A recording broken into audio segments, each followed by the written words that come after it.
அன்பு தமிழ் சொந்தங்களுக்கான பணிவான வணக்கங்கள்.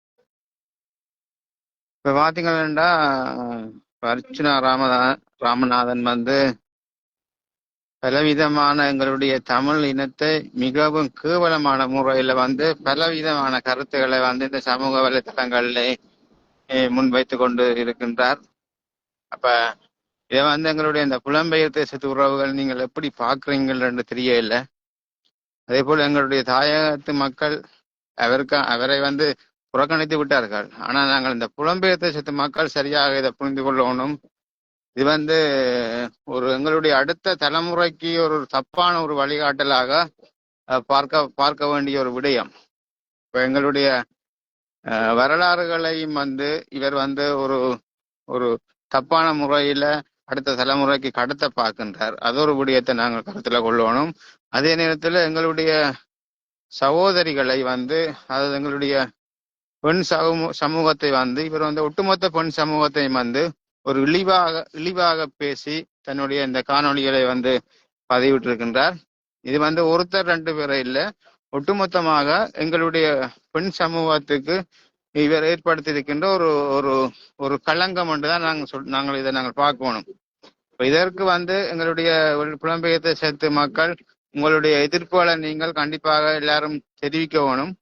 அத்தோடு இது சம்பந்தமா இவருக்கு வந்து இனி வரும் காலங்கள்ல இவரை வந்து என்ன மாதிரியாக நாங்கள் கையாளணும்ன்றதை வந்து நாங்கள் எல்லாரும் சரியாக சிந்திக்கணும். இப்ப பாத்தீங்கன்னா இவர் வந்து ஒரு கேவலமான விதமாக எங்களுடைய பெண் சமூகத்தை வந்து ஒட்டுமொத்தமாக இந்த புலம்பெயர் தேசத்துல வாழுகின்ற பெண் சமூகத்தை வந்து இவர் ஒட்டுமொத்தமாக வந்து ஒரு இழிவாக பேசி ஒரு காணொலியை விட்டிருக்கின்றார். இப்ப இவர் இணைச்சு கொண்டிருக்கிறார் வந்து தான் இப்படி ஒரு கோமாளி கூத்துகளை ஆடினால் நாளைக்கு மறந்து விடுவார்கள் என்று நினைச்சு கொண்டிருக்கிறார்கள். ஆனா இது வந்து உண்மையிலேயே நாங்கள் மறக்கவும் முடியாத மன்னிக்கவும் முடியாத ஒரு விஷயங்களை வந்து இந்த அர்ச்சுனா ராமநாதன் வந்து இந்த சமூக வலைத்தளத்திலே வந்து எங்களுடைய இனத்துக்கு வந்து ஏற்படுத்தி கொண்டிருக்கின்றார்.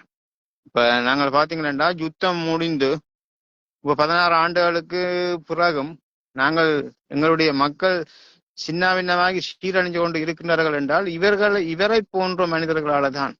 இப்ப ஒரு தன்னிச்சையான அரசியல் எங்களுடைய நாட்டிலே நடந்து கொண்டிருக்கின்றது. அந்த ஒரு அரசியல் இப்ப பாத்தீங்கள் இப்ப பூநகர் சங்குப்பட்டி பாலத்திலே ஒரு பெண்ணினுடைய சடலம் கண்டெடுக்கப்பட்டிருக்கின்றது.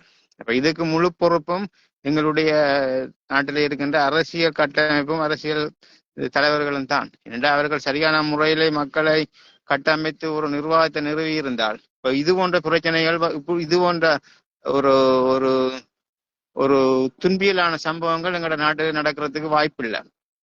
அப்ப இதற்கெல்லாம் காரணமாக இருக்கின்றது எங்களுடைய அரசியல் தலைமைகளும் அரசியல் கட்சிகளும் அந்த அரசியல் அதன் கட்டமைப்புகளும் தான். இப்ப தவறான கட்டமைப்புகள், ஒரு தனியார் மயப்பட்ட அரசியல், இப்ப இதுகள் தான் எங்கள் நாட்டில் நடந்து கொண்டிருக்கின்றது. இப்ப அப்படியான ஒரு கட்டத்துல தான் இந்த அர்ச்சுனா ராமநாதனும் வந்து இப்படியான ஒரு மக்களை வந்து எவ்வளவுக்கு பலவீனப்படுத்தி எவ்வளவுக்கு சிதைக்க வேணுமோ தவறான வரலாறுகளை முன்வைக்கின்ற தவறான கருத்துக்களை பதிவு செய்கின்றார். பதிவு வச்சு அதை ஒரு முன்னுதாரணமான கருத்தை தவறான வரலாறாக மாற்ற நினைக்கின்றார் எங்களோட மக்களுக்கு, எங்களுக்கு இனத்துக்கு.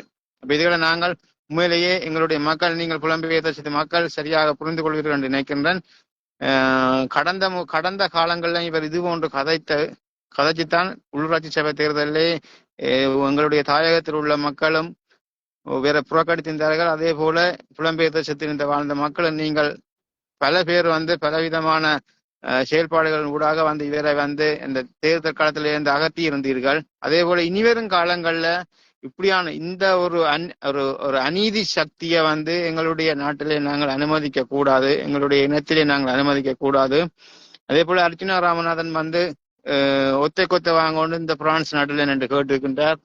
ஒத்தை கொத்த இந்த நாட்டுல வந்து அப்படியான செயல்பாடுகள் இருக்காது. ஆனா அர்ச்சுனா ராமநாதனுக்கு வந்து மிக விரைவிலே எங்களுடைய தாயக பூமியிலே, அதாவது வீரம் விளைஞ்சி விளையாடிய எங்கள் தாயக பூமியிலே ஒத்தை கொத்தையா நிக்கிற ஒரு சந்தர்ப்பம் ஒன்று வரும்.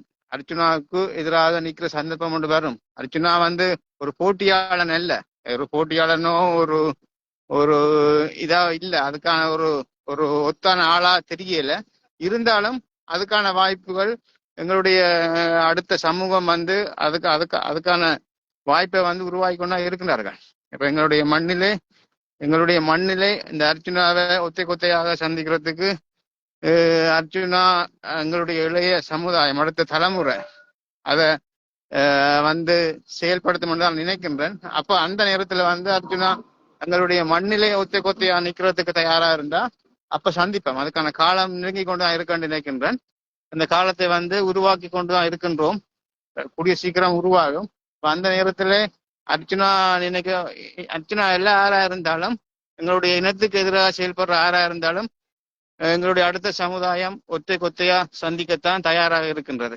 இதை வந்து அர்ச்சுனா மட்டும் இல்ல, எல்லாரும் கருத்துல கொள்ளணும். எங்களுடைய மக்களை அழிக்க, எங்களுடைய இனத்தை அழிச்சு இல்லாத ஒழிச்சு சீரழிக்க நினைக்கிற ஒவ்வொருத்தரும் கருத்துல கொள்ளணும். அடுத்த வருங்காலங்கள்ல வந்து எங்களுடைய அடுத்த சமுதாயம், அதாவது வந்து இளைய தலைமுறை, எங்களுடைய அடுத்த சமுதாயம், எங்களுடைய அடுத்த தலைமுறை உங்களை போன்ற மனிதர்களை ஒத்த கொத்தியா சந்திக்கிறதுக்கு தயாராகி கொண்டிருக்கின்றதை வந்து நீங்கள் அனைவரும் கருத்தில் கொள்ளணும். அடுத்தது எங்களுடைய மக்கள் நீங்க சரியா புரிந்து கொண்டு அர்ச்சுனாவுக்கு எதிராக உங்களுடைய கண்டனங்களை தெரிவிக்கணும். எல்லாரும் உங்களுடைய கருத்துக்களை தெரிவிக்கணும். இதோடு இந்த காணொலியை பார்க்கணும் எல்லாரும் ஷேர் பண்ணி பகிர்ந்து ஆதரவு தாங்கோ. அடுத்தடுத்த செயல்பாடுகள், அடுத்தடுத்த பதிவுகள் ஊடாக உங்களுடைய அடுத்தடுத்த செயல்பாடுகளை வந்து அடுத்தடுத்த பதிவுகள் ஊடாக நாங்கள் உங்களுக்கு தந்து கொண்டிருப்போம். ஆனால் ஒத்தை கொத்தையாக அர்ச்சுனாவை நாங்கள் எங்களுடைய வீரம் விளைஞ்சு விளையாடிய மண்ணிலே சந்திப்போம். நன்றி, வணக்கம்.